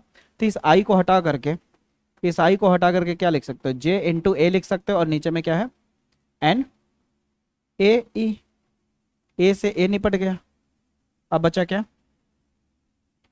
बी डी बराबर जे एन ई, हो गया। दोनों डेरिवेशन में क्या कोई दिक्कत आया, कोई दिक्कत आया कि नहीं बताओ, कोई दिक्कत नहीं, यहां तक क्लियर हो गया। अब हम जो डेरिवेशन करने जा रहे हैं, ये सारे डेरिवेशन याद रखना 2027 के किसी न किसी सेट में पक्का पूछा जाएगा, हल्के मत लीजिए। हाँ ये है कि मैं समझा इतना इजी तरीके से दिया कि आपको एकदम इजीली समझ आ गया, लेकिन इतना हल्के में डेरिवेशन मत लीजिए। किसी और का वीडियो देखिए, इसी में आपको खिंचा पीछे कपार दर्द करने लगा, ऐसा कर देगा सब समझ रहे हो ना। लेकिन एकदम अच्छे से फील करा के मैंने समझाया है, कोई दिक्कत वाली बात नहीं है। अब चलते हैं अगले डेरिवेशन की तरफ। अगले डेरिवेशन में क्या है, अनुगमन वेग, यहां वेग लिख दिया है यार, अनुगमन वेग है। अनुगमन वेग के आधार पर ओम के नियम का सत्यापन, यानी अनुगमन वेग के आधार पे ओम के नियम को प्रूफ करना। ओम का नियम क्या होता है, आर इज इक्वल टू भी बटे आई, ये प्रूफ करना है। तो आइए स्टार्ट करते हैं। अब जैसे दोस्तों अनुगमन वेग और धारा घनत्व के बीच में, और अनुगमन वेग और विद्युत धारा के बीच में संबंध एकदम मक्खन की तरह क्लियर कर दिया, उसी तरह अनुगमन वेग के आधार पे ओम के नियम का भी व्युत्पन्न या ओम के नियम की उत्पत्ति या फिर सत्यापन एकदम इजीली प्रूफ हो जाएगा। कैसे, देखो सबसे पहले ये बात आप जान लो कि हमें यहां ओम के नियम को प्रूफ करना। ओम का नियम क्या होता है, आर इज इक्वल टू भी बटे आई, ये प्रूफ करना, ये हमारा मकसद है। अब कैसे करेंगे, जैसे बता रहा हूं देखिए ध्यान से, आराम से एकदम रिलैक्स होकर समझना है, कोई दिक्कत नहीं है, कोई आपको प्रेशर लेने की जरूरत नहीं है, ठीक है। अब एक एक करके चीजों को बताऊंगा, ध्यान से समझना। देखना इसको प्रूफ करने के लिए क्या क्या चाहिए। देखो यहाँ पे वैद्युत क्षेत्र है और इधर की तरफ इलेक्ट्रॉन जा रहा है, तो इलेक्ट्रॉन पे लगने वाला जो बल होगा, इलेक्ट्रॉन पे इधर की तरफ बल लग रहा है, तो इलेक्ट्रॉन पर जो लगने वाला बल होता है वो किसके बराबर होता है, ध्यान से समझो। वैद्युत क्षेत्र ई बराबर क्या होता है आपको पता होगा, एफ बाई क्यू होता है। क्यू इधर भेज दोगे तो क्या हो जाएगा, एफ इजिकल टू क्या हो जाएगा, ई इंटू क्यू। क्यू क्या है, इलेक्ट्रॉन है, यानी एफ इजिकल टू क्या लिख सकते हो, ई इंटू स्मॉल ई लिख सकते हो आराम से। तो यहां पे इलेक्ट्रॉन पर मुक्त इलेक्ट्रॉन पर लगने वाला जो बल होगा वो एफ जो होगा वो किसके बराबर होगा, इतने के बराबर होगा। कोई दिक्कत नहीं। अब जब यहां तक हो जाएगा तो यहां पे जो पोटेंशियल भी है, विस्थापन यल है, और वैद्युत क्षेत्र जो ई है, इसमें भी एक रिलेशन होता है, अब होता क्या है ध्यान से समझो, आराम से रिलैक्स हो गए। भी इजिकल टू जो होता है वो ई इंटू यल होता है। क्या होता है, भी इजिकल टू ई इंटू यल। तो ई अकेला करोगे तो क्या हो जाएगा, भी बटे यल लिख सकते हो। तो यहां पे वैद्युत क्षेत्र का एक फार्मूला हो जाएगा, वैद्युत क्षेत्र ई इजिकल टू जो होगा वो किसके बराबर होगा, भी बटे यल। बस यही दो ही चीज ध्यान में रखना है। अब तीसरी लाइन है, आपको पता होगा कि जब कोई भी चीज इलेक्ट्रॉन इधर से इधर जा रहा है, मैं आपको आराम से रिलैक्स होकर समझा रहा हूं। मान लो यहां पे कैसे समझाओ, मान लो एग्जांपल ले लेते हैं। मान लो यहां पे ये दोनों जो बैटरी है, इसको इलेक्ट्रॉन समझो, ये इलेक्ट्रॉन इधर आ रहा है, ये भी आगे जा रहा है, लेकिन ये पीछे वाला इलेक्ट्रॉन अगर इसे धक्का मार दिया तो इसकी स्पीड बढ़ जाएगी कि नहीं। पहले यू स्पीड से जा रहा था, लेकिन पीछे वाला धक्का मार दिया तो क्या हो गया, इसकी स्पीड बढ़ गई, भी स्पीड से जाने लगा। अब ये आगे भी स्पीड से ही जाता रहेगा जब तक ये दूसरे को किसी और को धक्का ना मारे। कहने का मतलब समझ आ रही है मेरी बातें। तो मैं कह रहा हूं कि अगर मेरे पास यहाँ पे एक इलेक्ट्रॉन ए है, ठीक है, और ये इलेक्ट्रॉन यू स्पीड से जा रहा था, यू वेलोसिटी से जा रहा था, अचानक पीछे से किसी ने इसे धक्का मार दिया, दूसरे इलेक्ट्रॉन ने क्या कर दिया, धक्का मार दिया। धक्का मारेगा तो इसकी स्पीड बदल जाएगी। अब इसकी स्पीड कितनी हो जाएगी, भी स्पीड हो जाएगी। क्या हो जाएगी, भी स्पीड हो जाएगी। तो वेलोसिटी में चेंज आ गया, वेग में परिवर्तन आ गया। पहले वेग यू था, बाद में भी हो गया। और हर कोई जानता है वेग में जब परिवर्तन आता है तो क्या उत्पन्न होता है, त्वरण उत्पन्न होता है। क्या उत्पन्न होता है, त्वरण। और उसे किससे इंडिकेट करते हैं, ए से। और ये जो परिवर्तन हुआ, जितने समय तक के लिए परिवर्तन हुआ, उस समय को बोलते हैं श्रांति काल। क्या बोलते हैं समय को, श्रांति काल। अंग्रेजी में रिलैक्सेशन टाइम, इसे टॉर्क से इंडिकेट करते हैं, ठीक है। अब आप बताओ, त्वरण के बारे में पढ़ा होगा, 9th में पढ़ा होगा, 11th में पढ़ा होगा। ए इक्वल टू क्या होता है, final velocity minus initial velocity upon time. अब यहाँ टाइम टी को हम किससे लिख रहे हैं, टॉर्क से लिख रहे हैं। तो यहाँ पे टॉर्क कर देंगे एक एक चीजें समझा रहा हूं। टॉर्क कर देंगे, क्लियर हुआ। अब टॉर्क को अगर इधर भेज दो तो ए टॉर्क हो जाएगा, उधर क्या बचा भी माइनस यू। अब माइनस यू को इधर भेज दो तो यू प्लस में हो जाएगा, तो यू प्लस ए टॉर्क हो जाएगा किसके बराबर, भी के बराबर, क्लियर हुआ। अब इसी तरह का जो टक्कर होगा केवल एक ही बार होगा या करोड़ों अरबों खरबों जो इलेक्ट्रॉन है उनमें काफी बार इस तरह की टक्कर देखने को मिलेगा, मिलेगा ना। तो मान लेते हैं पहला जो टक्कर देखने को मिला, ठीक है, वो भी वन बराबर मान लेते हैं you one plus A torque में देखने को मिला, किसमें, ए टॉर्क में। उसी तरह भी टू बराबर यू टू लिखोगे और ए टॉर्क लिखोगे। अब कहोगे टॉर्क में क्यों, जैसे यहाँ टू है तो यहाँ टू क्यों नहीं लगा रहे हैं, यहाँ वन है तो यहाँ वन क्यों नहीं लगा रहे हैं, क्योंकि जो रिलैक्सेशन टाइम है लगभग मान के चल रहे हैं सबका सेम है, और त्वरण भी जो आ रहा है वो मान लेते हैं सेम है सबका, ठीक है। उसी तरह भी थ्री वाला जब इलेक्ट्रॉन लेंगे तो यहाँ यू थ्री हो जाएगा प्लस यहाँ ए टॉर्क हो जाएगा। इस तरह से आगे बढ़ते जाओगे, बढ़ते जाओगे, कहाँ तक जाओगे, भी एन तक। तो कितना मिल जाएगा अंत में आपको, यू एन और प्लस में क्या हो जाएगा, ए टॉर्क, ठीक है। यहां तक क्लियर हुआ। अब इस टोटल वेलोसिटी को अगर जोड़ दिया जाए, भी के परिवर्तन वाले वेलोसिटी को जोड़ दिया जाए तो किसके बराबर हो जाएगा, ड्रिफ्ट वेलोसिटी के। यानी ये जो वी डी है, वी डी किसके बराबर हो जाएगा, इसे एवरेज बोल रहे हैं हम लोग, ठीक ना। तो क्या हो जाएगा, भी वन प्लस भी टू प्लस भी three plus dash dash dash dash भी एन, और जितना तक गया हो उतना बटे में एन लगा दो, ठीक है। अब जब इतना हो जाएगा तो इसके बाद आपको क्या करना है, वी डी लिखना है। अब V1, V2, V3 इन सब का वैल्यू है आपके पास, तो V1 की जगह क्या लिख सकते हो, U1 ए टॉर्क, V2 की जगह पे U2 a torque, U3 a torque plus dash dash plus U4 a torque, total के डिवाइड में n। अब आप भी डी इज इक्वल टू देखो, u वाले को एक तरफ कर लो, टॉर्क वाले को एक तरफ कर लो, तो क्या हो जाएगा, u1 plus u2 plus u3 plus dash dash dash dash un। अब इस टोटल के नीचे क्या आ गया, n। उसी तरह प्लस ए टॉर्क जो है, ए टॉर्क ए टॉर्क ए टॉर्क ए टॉर्क, या कितनी तक गया है, इन्फिनिटी तक गया है, n तक गया है, कितने तक, n तक। तो यहाँ पे इनटू में क्या लग जाएगा, n, और डिवाइड में पहले से कौन है, n, क्योंकि an दोनों के लिए काम करेगा ना, u वाले के लिए भी और टॉर्क वाले के लिए भी, ये बेसिक मैथमेटिक है। अब अगर इसे ध्यान से देखो तो मैं बेसिक में क्या बताया था कि अगर बैटरी नहीं लगाओगे तो इस पूरे का वैल्यू क्या हो जाता है, जीरो। तो इस पूरे को वैल्यू को हम क्या मान लेते हैं, जीरो मान लेते हैं। प्रारंभ है ना, प्रारंभ में मान लेते हैं जीरो होगा, ठीक है। अब हमारे पास n से n कट गया, केवल क्या बचा, ए टॉर्क बचा। तो भी डी बराबर सीधे सीधे क्या मिल गया आपको, ए टॉर्क मिल गया। कोई दिक्कत हो तो बताओ, आराम से देखो, कोई दिक्कत हो तो आप बताओ, 1% कोई दिक्कत हो तो आप आराम से इजीली बता सकते हो। अगर आप यहां तक क्लियर है तो एक छोटी सी चीज मैं यहां पे लिख रहा हूं, 1 मिनट में इसको थोड़ा सा नीचे कर देता हूं, इतने को, ठीक ना। ये जो हमारा है बस छोटा सी यहाँ पे एक छूट गया है, यहाँ पे लिख देते हैं इस जगह पे। ये जो दूसरी लाइन लिखा है ना, पहली लाइन दूसरी लाइन तीसरी लाइन में इसको लिख लेना, ठीक है। अब आपको पता है त्वरण इक्वल टू क्या होता है, फोर्स अपॉन मास होता है, हाँ या ना, यही होता है। अब यहाँ पे आप ध्यान से देखो तो F का वैल्यू आपके पास पता है, E स्मॉल e बटे m, है कि नहीं, आप देख लो खुद ही ऊपर में। तो अब A का वैल्यू आपको मिल गया, तो A का वैल्यू यहाँ रख सकते हो, किस जगह पे रख सकते हो भैया, किस जगह पे रख सकते हो भैया, इस जगह पे। तो V D is equal to A के जगह पे क्या हो जाएगा, और नीचे में क्या आ जाएगा आपका, यम आ जाएगा, इलेक्ट्रॉन का वजन है, और इंटू में क्या आ गया, टॉर्क आ गया, इंटू में क्या आ गया, टॉर्क आ गया। कोई दिक्कत, कोई दिक्कत नहीं। यानी कुल मिलाकर V D is equal to आपको क्या मिल गया, ई टॉर्क यम मिल गया। कोई दिक्कत हो तो बताइए, कोई दिक्कत नहीं। अगर कोई दिक्कत नहीं है तो बिकॉज आप बताइए, अनुगमन वेग और धारा, विद्युत धारा के बीच में एक संबंध आपने निकाला था, अनुगमन वेग और विद्युत धारा के बीच में एक संबंध निकाला था। संबंध से पहले एक और चीज लिख लेता हूं मैं, काम देगा। आपको पता होगा अनुगमन वेग और विद्युत धारा में संबंध मैंने निकाला था अभी डेरिवेशन में, वी डी इक्वल टू क्या था, आई बटा एन ई ए था, जहां तक आपका है यही था। देख लेते हैं पीछे करके, ठीक ना, यही था हम लोगों ने जो प्रूफ किया था, कहां गया, यही है ना, देख सकते हैं। तो अब इसको हम यहां पे ये जो वी डी है, वी डी को हटा करके इतना रख सकते हैं। तो आई इज इक्वल टू क्या हो जाएगा, एन ई ए बराबर ई ई टॉर्क बटा यम, ठीक है। अब छोटा सा काम रह गया है, आपको याद होगा ई इज इक्वल टू मैंने कुछ लिखा था यहाँ पे, ई इज इक्वल टू भी बटे यल।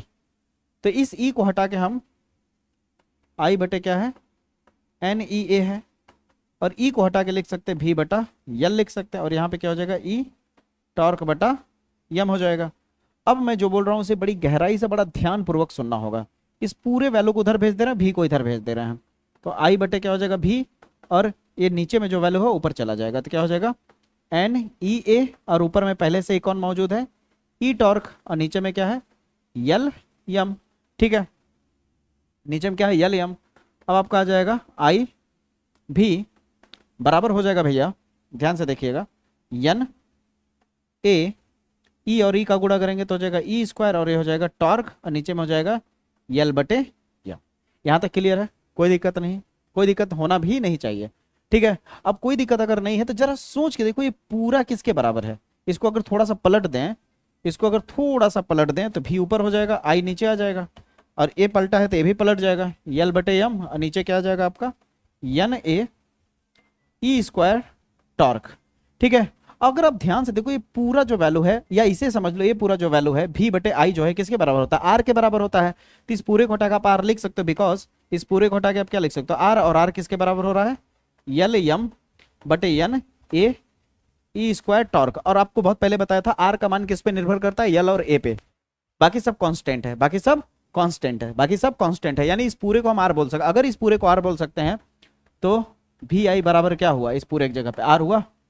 यही तो है ओम का नियम, प्रूफ हो गया, यही तो है ओम्स लॉ। लो ध्यान से देख लो, आराम से स्टेप बाय स्टेप नोट कर लो। लो स्क्रीनशॉट ले लो, या तो मेरे टॉपर नोट्स में आपको जो फ्री वाला टॉपर नोट्स दिया है एप्लीकेशन ऐप में, वहां आपको देखने को मिल जाएगा। ठीक है, जैसे ही सर्च करोगे प्ले स्टोर पे विजय सर 24। ठीक है, यहां तक क्लियर हुआ।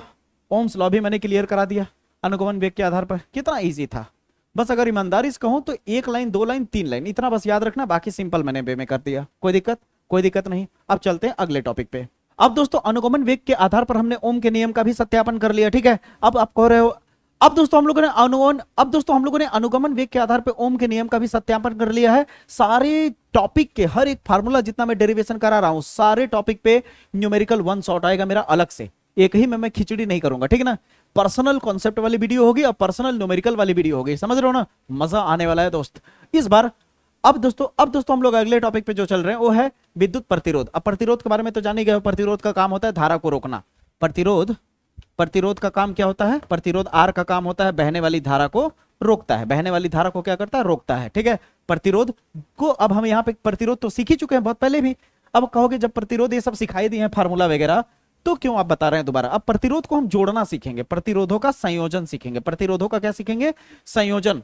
प्रतिरोधों को 2 तरीके से जोड़ा जा सकता है। प्रतिरोधों को कितने तरह से जोड़ा जा सकता है, 2 तरह से, एक श्रेणी क्रम संयोजन और एक समांतर क्रम संयोजन। मैं समझाता हूं आपको, देखो एक प्रतिरोध है, ठीक है, एक प्रतिरोध है, 2 हो गए, एक प्रतिरोध और ले देते हैं, 3 हो गए।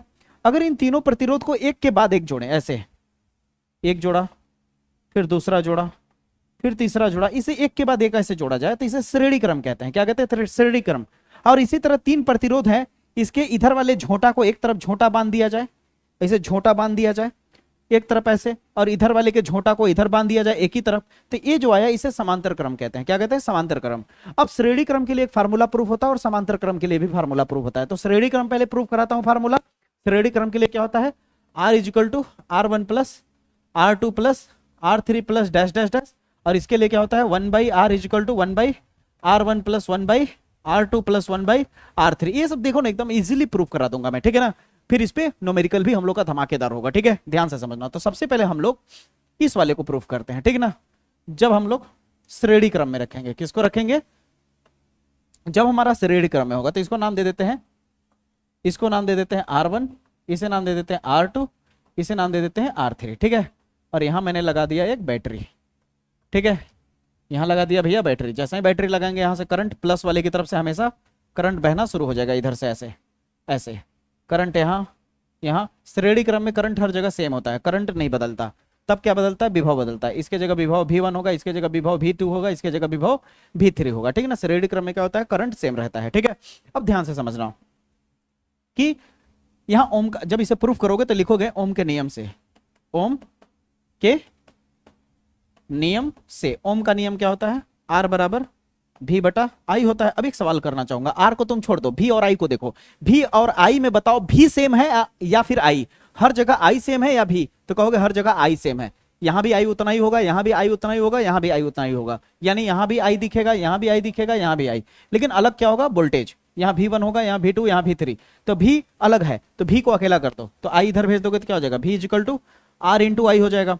अगर भी लिया तो आर इंटू आई हुआ। अगर V1 लोगे तो बताओ आर क्या बन जाएगा? R1। और करंट तो सब जगह सेम है। जब V2 लोगे तो आर क्या बन जाएगा? R2, लेकिन करंट तो सब जगह सेम। जब V3 लोगे तो आर तो 3 रहेगा, लेकिन आई सब जगह सेम रहेगा।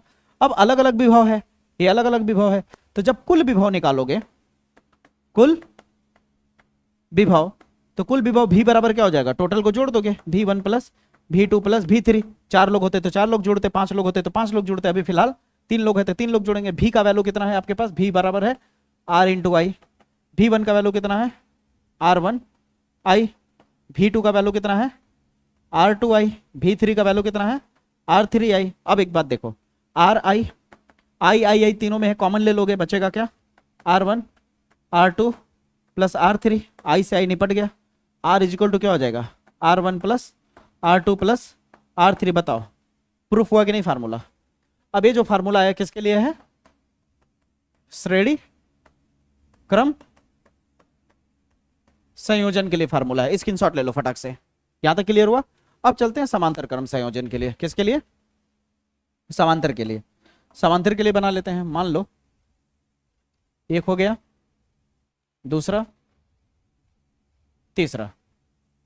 एक तरफ झोंटे को बांध दो, इधर वाले झोंटे को एक तरफ बांध दो, इस तरह, ठीक है। इसे बोल देते हैं R1, इसे बोल देते हैं R2, इसे बोल देते हैं R3। अब ध्यान से देखो, यहां पे जब तुम इस तरह से बैटरी लगाओगे, ध्यान देना, ये प्लस है, ये माइनस, ठीक है। अब देखो, जब यहां से करंट आई यहां से जाएगा, इस तरह से करंट जाएगा, तो जब करंट यहाँ घूमेगा तो 3 रास्ते मिल गए जाने के, इधर भी जाएगा, इधर भी जाएगा, इधर भी जाएगा, हाँ या ना? तो कुछ करंट इधर भी जाएगा, कुछ करंट इधर भी, कुछ करंट इधर भी, यानी करंट बट गया। I1 I2 I3। हाँ, ये है कि इधर से I1 I2 I3 जब ऐसे जा रहा होगा तो जाते जाते जब इकट्ठा होगा तो यहाँ फिर से क्या मिल जाएगा? I मिल जाएगा, जुड़ करके। समझ आई मेरी बातें?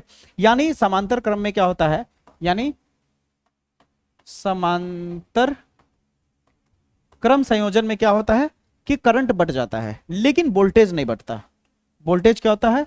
जैसे इस टर्मिनल पे 2 ही टर्मिनल है, इन दोनों जगह पे अगर वोल्टेज देखोगे भी तो सभी के लिए सेम होगा, सभी के लिए वोल्टेज क्या होगा? सेम होगा।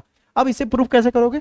अब यहां पे यहां हो जाने के बाद क्या करोगे? ओम का नियम लोगे, फिर से ओम के नियम द्वारा। अब ओम के नियम से अगर देखोगे तो क्या हो जाएगा? ओम का नियम से क्या हो जाएगा आपका? आर बराबर क्या हो जाएगा? V बटा आई हो जाएगा। इस बार आई अलग अलग है तो आई को अकेला करो, आई इधर आ जाएगा, भी नीचे, आई इधर आ जाएगा, क्रॉस मल्टीप्लाई में आई इधर आ जाएगा और आर नीचे चला जाएगा, तो आई बराबर क्या हो जाएगा? V बटे आर हो जाएगा। अब एक सवाल पूछता हूं, I1 लोगे तो भी तो सेम रहेगा सभी के लिए, लेकिन आर क्या हो जाएगा? R1, हाँ या ना? उसी तरह जब I2 लोगे तो भी तो सभी के लिए सेम होगा, लेकिन आर क्या हो जाएगा? 2। जब I3 लोगे तो भी तो सभी के लिए सेम है, लेकिन R3 हो जाएगा। अब यहाँ पे करंट अलग अलग है तो क्या निकालोगे? वहां विभव अलग अलग था तो कुल विभव लिखे, यहाँ करंट अलग अलग है तो कुल धारा, धारा यानी करंट, कुल धारा I इक्वल टू क्या हो जाएगा? I1 plus I2 plus I3। अब इसे सॉल्व कर दो तो I के जगह पे कितना हो जाएगा? I के जगह पे हो जाएगा V बटे R, और यहाँ पे क्या हो जाएगा? V बटे R1, यहाँ हो जाएगा V बटे R2, यहाँ हो जाएगा V बटे R3। अब इसे हल करो, V बटे R बराबर हो जाएगा V। अब देखो यहाँ से सब जगह ऊपर में भी है ना, कॉमन ले लोगे तो अंदर में क्या बचेगा? ऊपर में कुछ नहीं बचा तो 1 बचा। R1 1 बटा R2 1 बटा R3। क्लियर है? अब भी से भी कैंसिल हो गया भैया। जब भी से भी कैंसिल हो गया तो ओवरऑल आपके पास बचा क्या? ऊपर में यहाँ कुछ नहीं बचा तो 1 बचा, और यहाँ बचा R।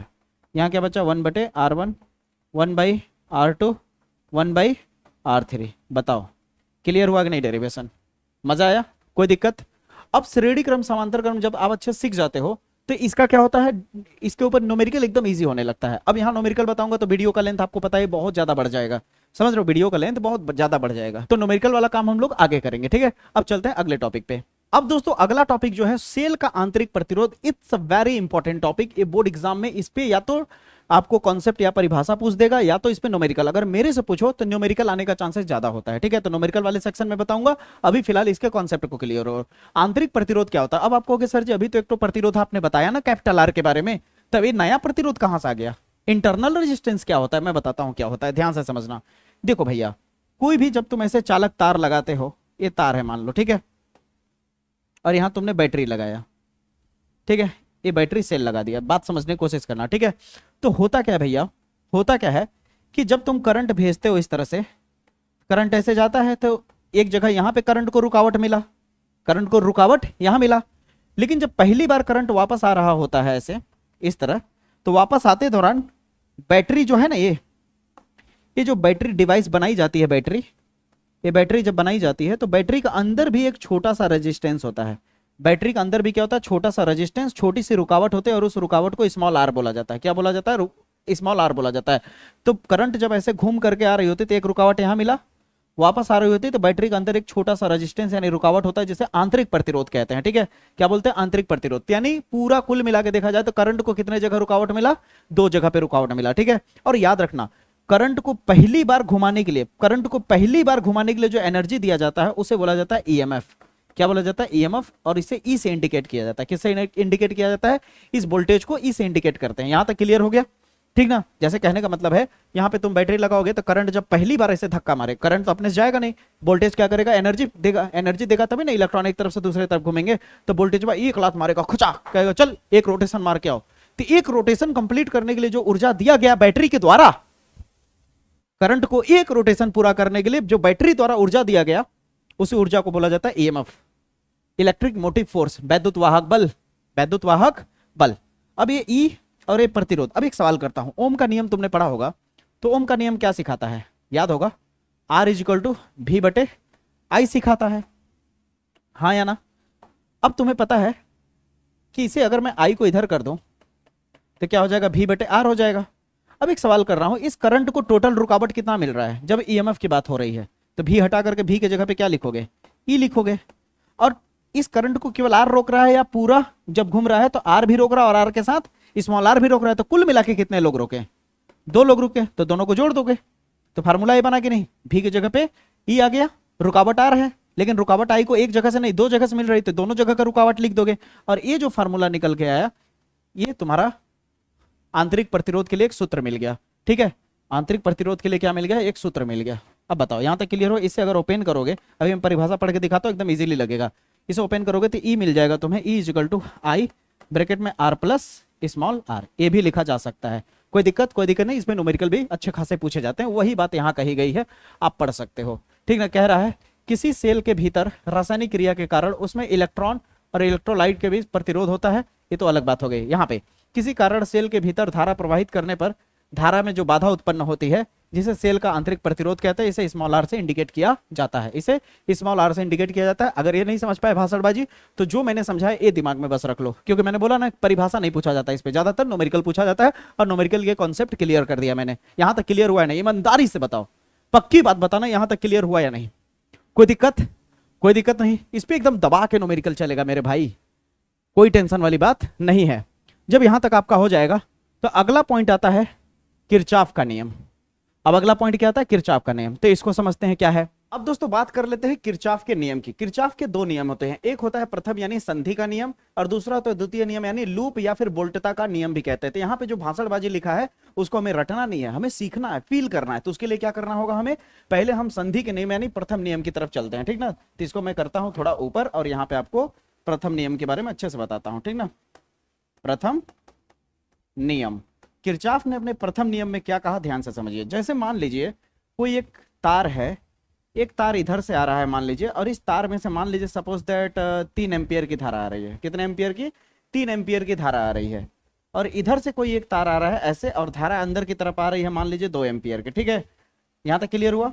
मान लीजिए यहां से एक इस तरह से बाहर की तरफ करंट जा रही है। अब किसी ने पूछा यहां पे करंट कितना होगा, तो किरचॉफ ने बताया कि ये जिस जगह पे ज्वाइंट है, जिस जगह पे सारे तार आके मिल रहे हैं, इन्हें बोलते हैं संधि। क्या बोलते हैं? समधि मत समझ लेना, ए समधि आईने वाला मत समझ लेना, ठीक ना। संधि की बात कर रहा हूं, किसकी? संधि की। तो इसे जंक्शन पॉइंट कहा जाता है। क्या कहा जाता है? जंक्शन पॉइंट कहा जाता है, ठीक है। और इस जंक्शन पॉइंट पे ध्यान ये दिया जाता है कि कितने धारा आ रही हैं और इस जंक्शन पॉइंट से कितनी धाराएं जा रही हैं। जैसे यहां पे अगर आप ध्यान से देखो, अभी और एग्जांपल दूंगा कि 3 एंपियर और 2 एंपियर की धाराएं आ रही हैं, तो लगाओ बराबर का चिन्ह। आने वाले को बराबर के एक तरफ लिखो और जाने वाले को एक तरफ। तो जाने वाली क्या है, केवल आई है, तो आई को यहां लिख देते हैं। और आने वाले कितने लोग हैं, 3 एंपियर प्लस 2 एंपियर। अरे भैया ये 2 ठो पाइप है, यहां से अगर 2 लीटर पानी, इधर से 3 लीटर पानी आ करके मिलेगा और एक पाइप से जाएगा तो 2 और 3 मिलके 5 लीटर होगा ना पनिया, ठीक है ना। तो कुल मिला के करंट कितना बहेगा इस वाले में, 5 एंपियर की। अभी फार्मूला भी समझाऊंगा, पहले फील करो। मान लो यहीं पे इस तरह से, इस तरह से, इस तरह से, इस तरह से, इस तरह से कोई लाइन दी गई है, ठीक है। समझो बात को।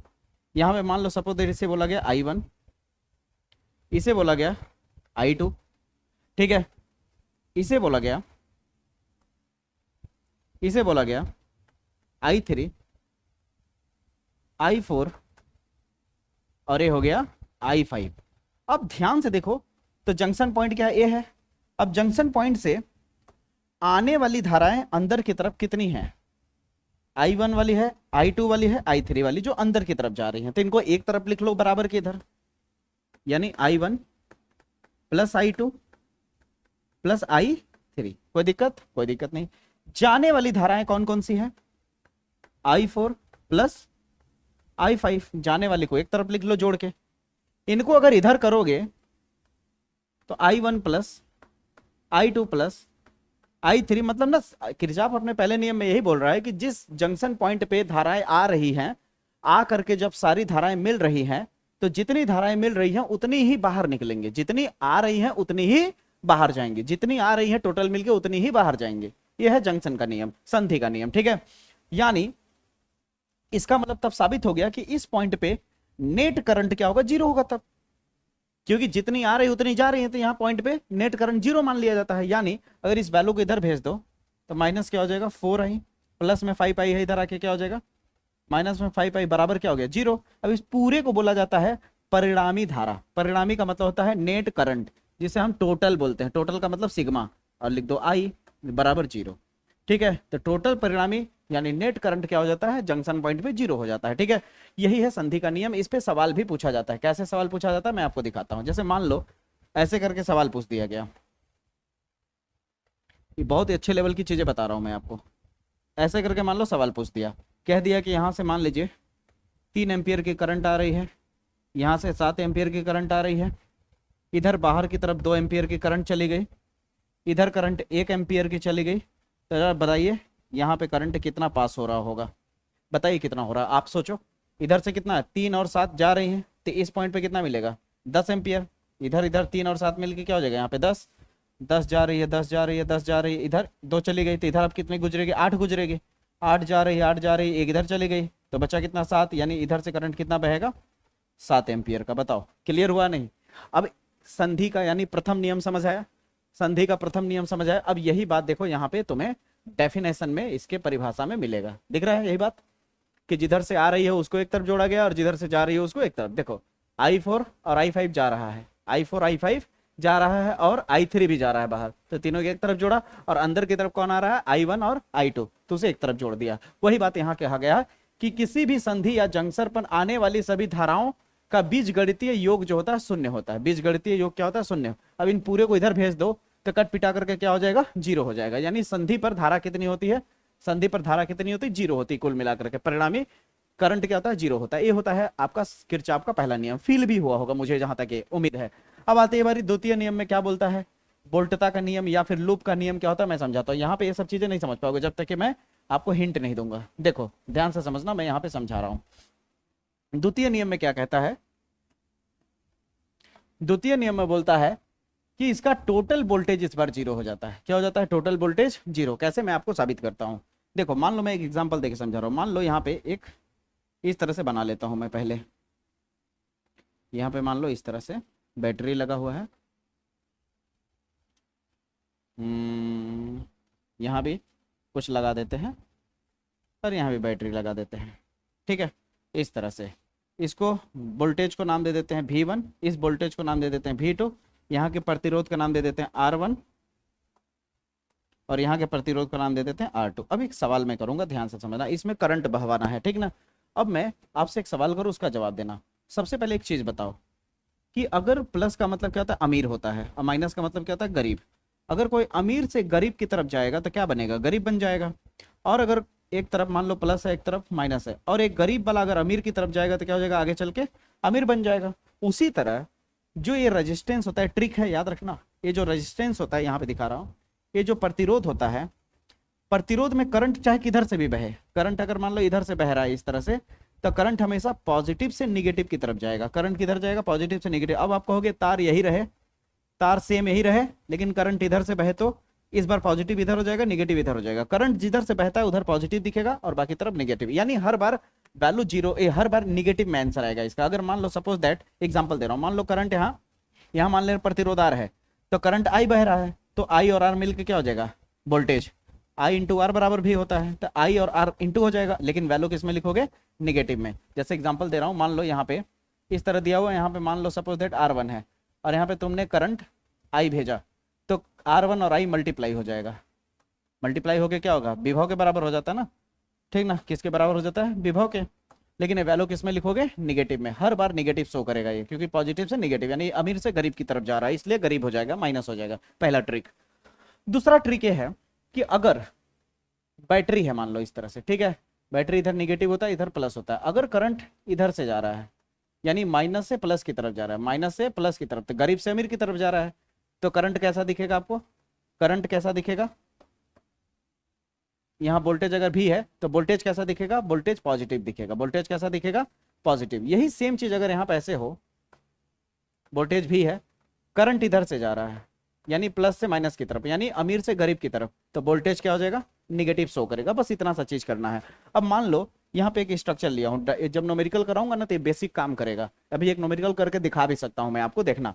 जैसे मान लो इसको तुम करंट को किधर से भी पास करा लो, चाहे करंट इधर से भेजो चाहे इधर से, कोई दिक्कत की बात नहीं। मान लो करंट यहाँ ये नेगेटिव है, ये पॉजिटिव है, ये नेगेटिव है, ये पॉजिटिव है, अपने मन से कहीं से भी भेज सकते हो। मान लो मैं करंट ऐसे भेज रहा हूँ इधर से, कहाँ से भेज रहा हूँ, इधर से, यानी करंट हमारा ऐसे जा रहा है, ऐसे ऐसे करंट हमारा घूम करके एक सर्किट कंप्लीट करेगा, ठीक है। तो करंट पहले यहाँ से जा रहा है, यहाँ से, तो V1 क्या होगा, पॉजिटिव या निगेटिव, V1 पॉजिटिव या निगेटिव, तो माइनस से प्लस की तरफ जा रहा है तो पॉजिटिव होगा।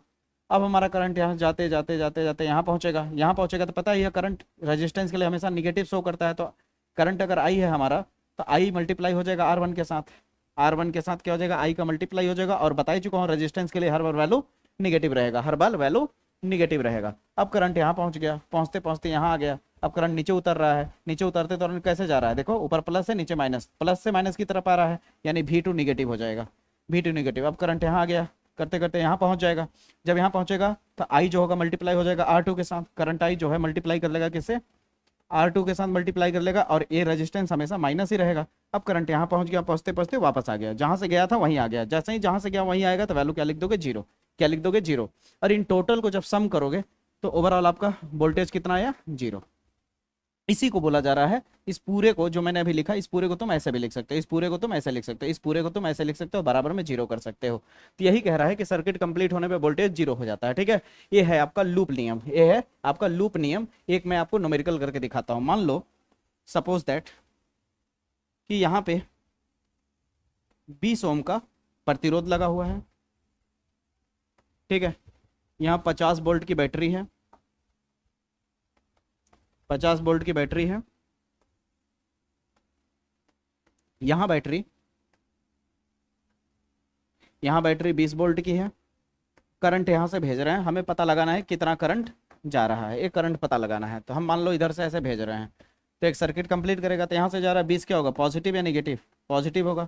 अब करंट यहां पहुंचा, करंट को क्या बोल रहे हैं, आई बोल रहे हैं हम लोग, तो आई का मल्टीप्लाई हो जाएगा किसके साथ, 20 के साथ, रेजिस्टेंस के साथ। तो क्या हो जाएगा, आई इंटू 20 हो जाएगा, और ये वैल्यू नेगेटिव में होता है, बता ही चुका हूँ। अब करंट यहाँ पहुँच गया घूमते घूमते, जब यहाँ पहुँचेगा तो क्या हो रहा है, पॉजिटिव से निगेटिव जा रहा है, तो 50 किस में दिखेगा, माइनस में दिखेगा। अब करंट वापस आया, वापस आया, वापस आया, फिर आ गया वहीं पे, तो कुछ लिखने की जरूरत नहीं, बराबर में क्या आ जाएगा, जीरो आ जाएगा। अब ध्यान से देखो, क्या है आपके पास 20 और ये 50 है, तो 50 क्या है, माइनस में, और 20 प्लस में है, तो घटाओगे तो कितना बचेगा, माइनस आई इंटू 20 आएगा, और इधर कितना आ जाएगा, -30 हो जाएगा, बराबर जीरो। तो -20i लिख सकते हैं इसे। अब -30 उधर जाएगा तो +30 हो जाएगा। हल करोगे तो कितना आ जाएगा, i बराबर सीधे सीधे हो जाएगा 30 बटे -20, काटोगे 0 0 कट गया, i इक्वल टू आ गया -3/2 एम्पियर। ठीक है, ये जो माइनस चिन्ह दिख रहा है ना, ये माइनस चिन्ह केवल डायरेक्शन बता रहा है। अगर इसी को तुम इधर से घुमा दो, जैसे हम लोग इधर से गए हैं ना, अगर करंट इधर से भेजने लगे तो यही आंसर सेम रहेगा, बस चिन्ह क्या हो जाएगा, बदल जाएगा, बस माइनस की जगह प्लस हो जाएगा। अब बताओ, इस तरह का काफी सारा क्वेश्चन मेरा वन शॉट न्यूमेरिकल वाले में आएगा। ठीक है, यहां तक समझ आया नहीं? ईमानदारी से बताओ, अभी भी आपको मौका है दोस्तों। बात मान लो मेरा कि एक बार जाके संकल्प बैच प्लीज ज्वाइनिंग लो। आप सभी पे भरोसा करते हो, एक बार मेरे ऊपर क्यों नहीं कर रहे हो भरोसा? उतना तो आप चाट फूल की खा के खत्म कर देते हो। हाँ, आप लोग अगर एक बार मेरे ऊपर भरोसा नहीं करोगे, आप सपोर्ट नहीं करोगे, तो हम जैसे छोटे क्रिएटर कभी हिम्मत जुटा ही नहीं पाएंगे कुछ करने के लिए। हम जैसे क्रिएटर कभी आगे बढ़ने की हिम्मत ही नहीं जुटा पाएंगे। समझ रहे हो ना? तो आज वक्त है, आपके हाथ में है कि आप बदलाव देखना चाहते हो या नहीं, बिना रटे सीखना चाहते हो या नहीं, हर एक चीज कॉन्सेप्ट के साथ फील करना चाहते हो नहीं। हिंदी मीडियम आपका भी अधिकार है कि 12th के साथ साथ हल्का नीट, हल्का जेई टच होना, केवल सीबीएसई का अधिकार नहीं है, आपका भी अधिकार है। तो एक बार भरोसा करो, समझ रहे हो? तो प्लीज जाके प्ले स्टोर पे डाउनलोड करो। ठीक है, 25 तारीख को मेरा लॉन्च होने वाला है संकल्प 2027 का बैच, उसे इनरोल करो, जाकर के लो। वहां पे फ्री प्रीमियम टॉपर नोट्स है और आपको लेक्चर मिल जाएगा बहुत ही कम कॉस्ट में।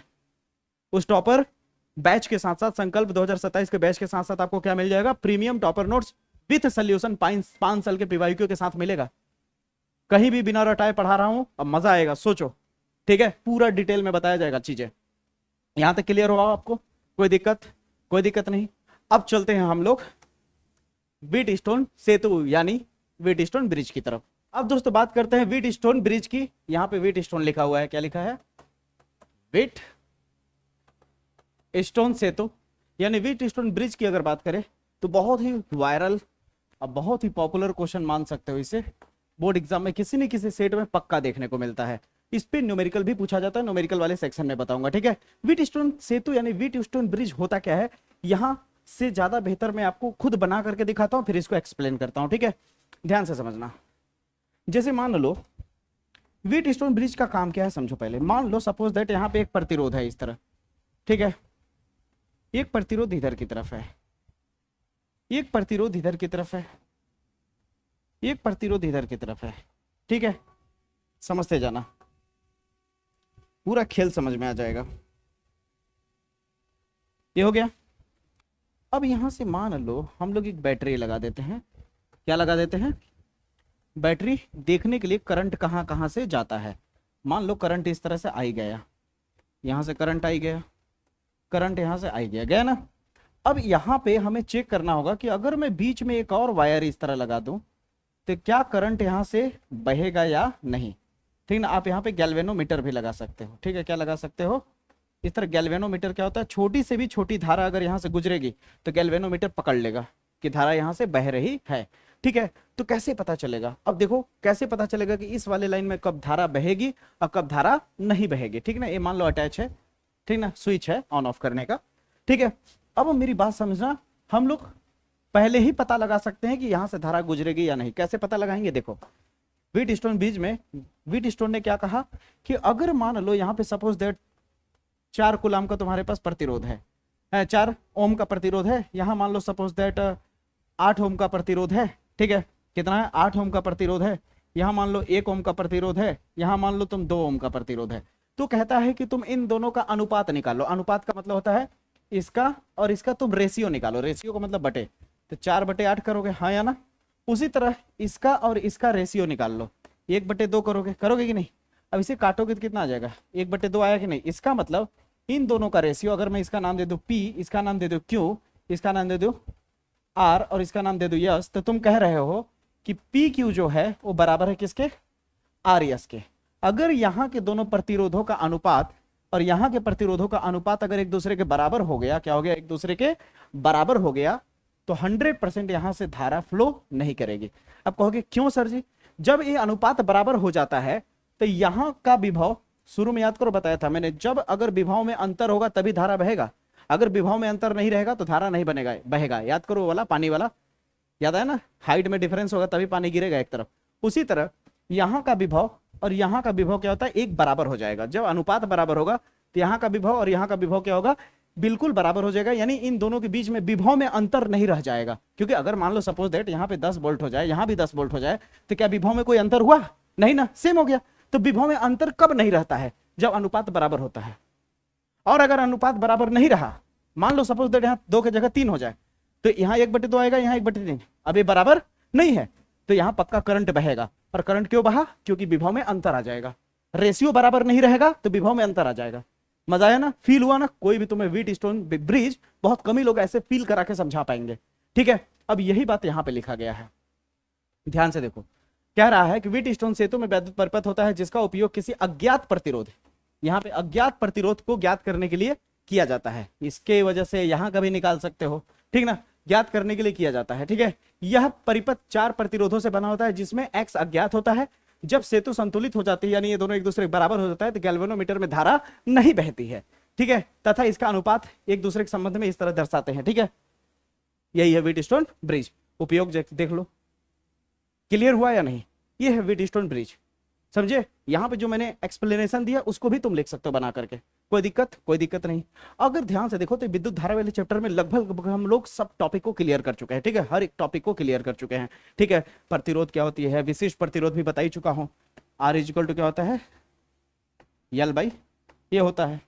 याद आ रहा है कुछ? सब कुछ लगभग बता चुके हैं, कुछ बचा नहीं है हम लोग का। ठीक है, यहां तक जब हो जाता है तो इसके बाद इससे रिलेटेड 5 मोस्ट इंपॉर्टेंट मैंने MCQ लाया है। ठीक है, अब इतना पढ़ने के बाद तुम्हें अपने आप को चेक करना है, अपने आप को जांचना है कि आप इसमें से कितना जवाब दे पाते हो।